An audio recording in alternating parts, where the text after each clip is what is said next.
Hello, in this video I will talk to you about, these are conversations. My mother told me about a photographer, a father that was a photographer, and he went and took his daughter to where the alligators were, and then an alligator ate his daughter, and all this father did was freeze in one aspect, but he took pictures of the alligator eating his daughter. And this is something that she mentioned, that people,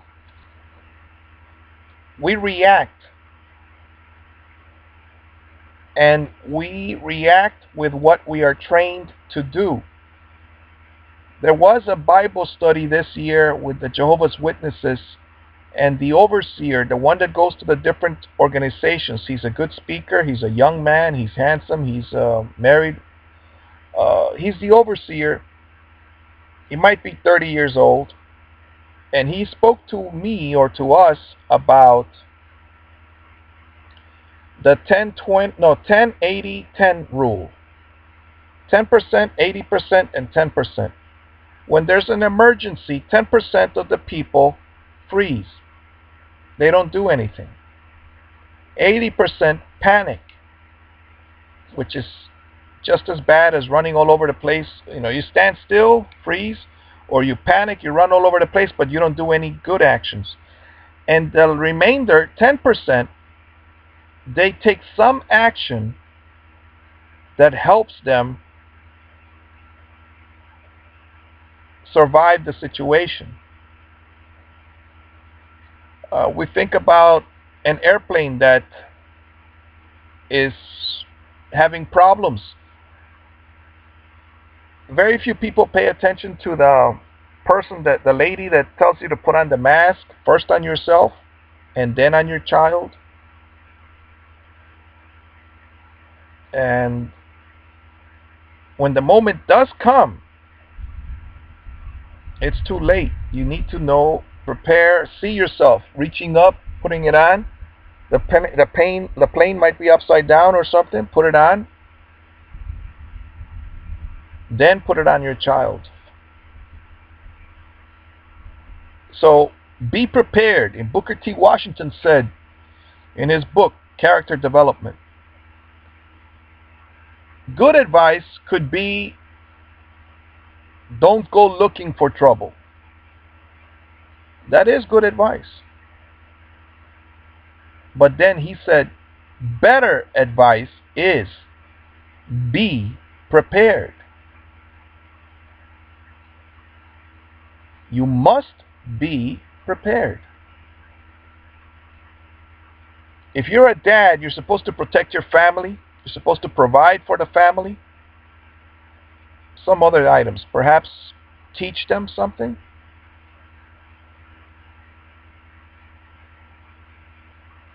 I don't provide food, money. I do teach by word and example.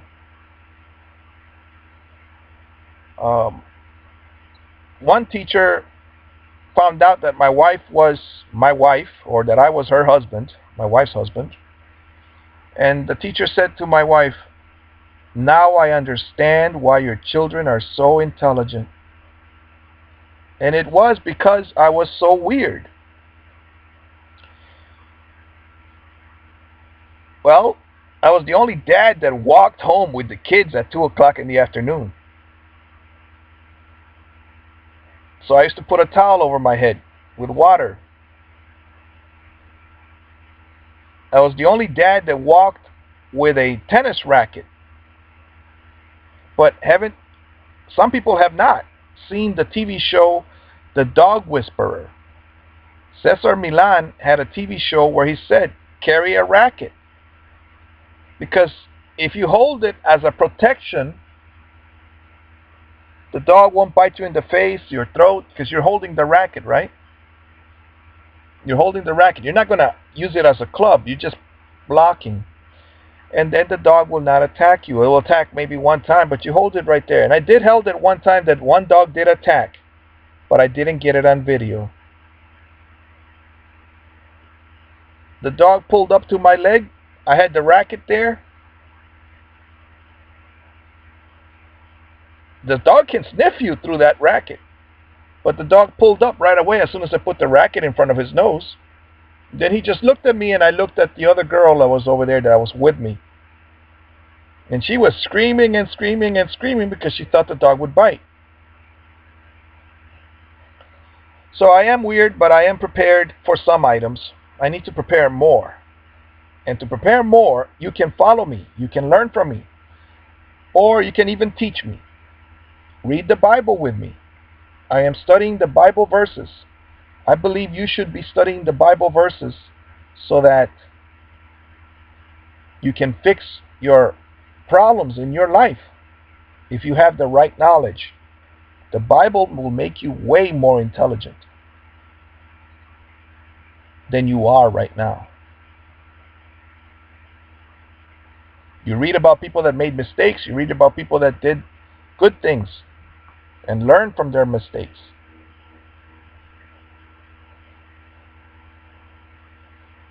The reason I'm so into the Bible now is because my life has been a bunch of problems. Girlfriends leaving me, I start crying.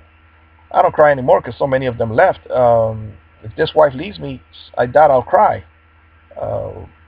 Not that I don't love her. It's that my heart has been broken so many times. One time it lasted 7 years, you know. All right, so I got dumped, what, 7 years ago? And now I'm finally over it. 7 years. But then there was a girl that told me that she cried for me so many times. But at the same time, she wouldn't let me practice Tai Chi in her apartment. Everything is like, some people, some girlfriends or perhaps boyfriends, they prefer things instead of people. She preferred her apartment than my happiness. She preferred, like this wife, she prefers her closet than my being inside her closet, because I removed the clothes from here and from here so I could have headroom. She really did want me to sleep in here with the clothes hanging over my head, you know, like this, all over here. She was very upset that I put her clothes up there. She doesn't even use them. She wears a uniform to go to work. She doesn't use any of these dresses. She wears pants.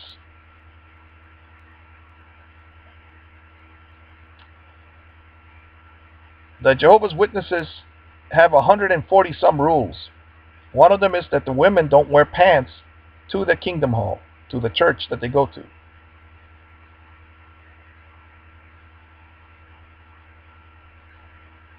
Another rule that might not be written but it's there is that we are all supposed to dress up. We're not supposed to wear jeans and gym shoes and sandals and things like that. We're supposed to dress in, I would say, business attire. That's what it seems to be.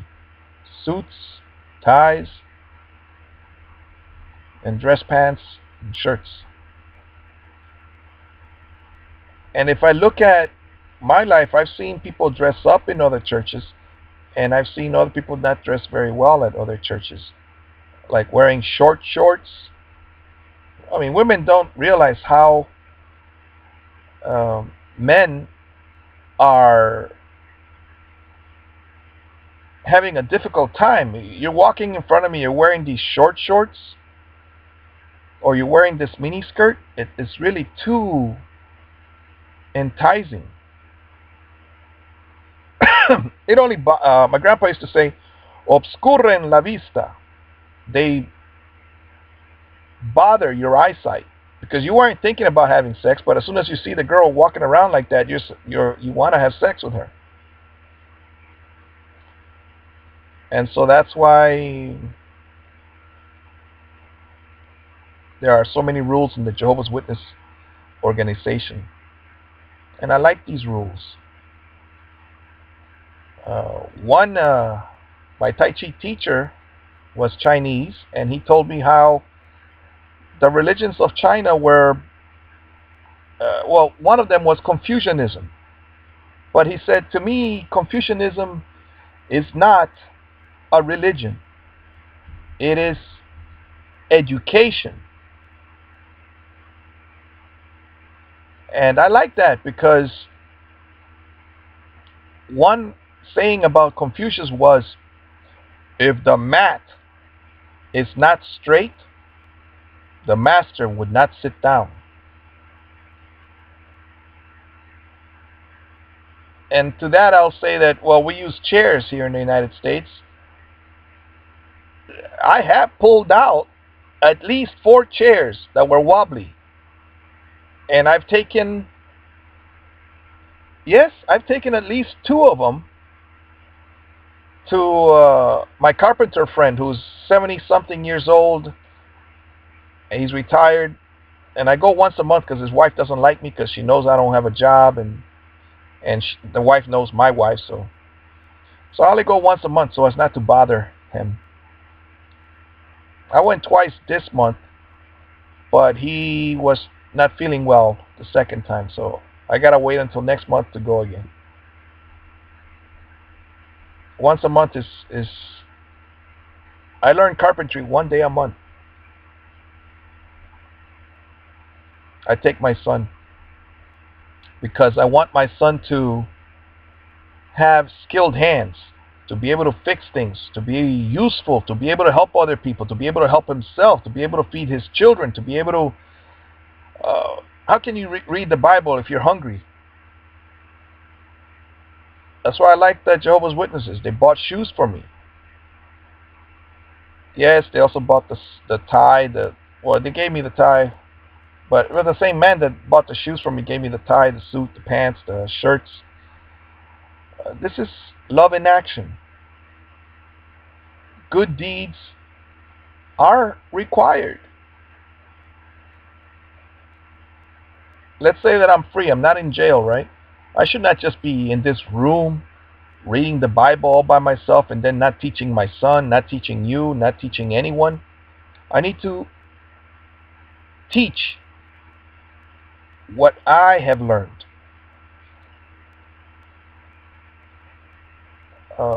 Abortion might be legal, but the problem is your conscience. All right? You can see my other videos about that. God bless you. If you want to fix your life, read the Bible verses. Contact me. I'll tell you where they are, or BibleGateway.com. Enjoy your life. Be better than I am. Thank you.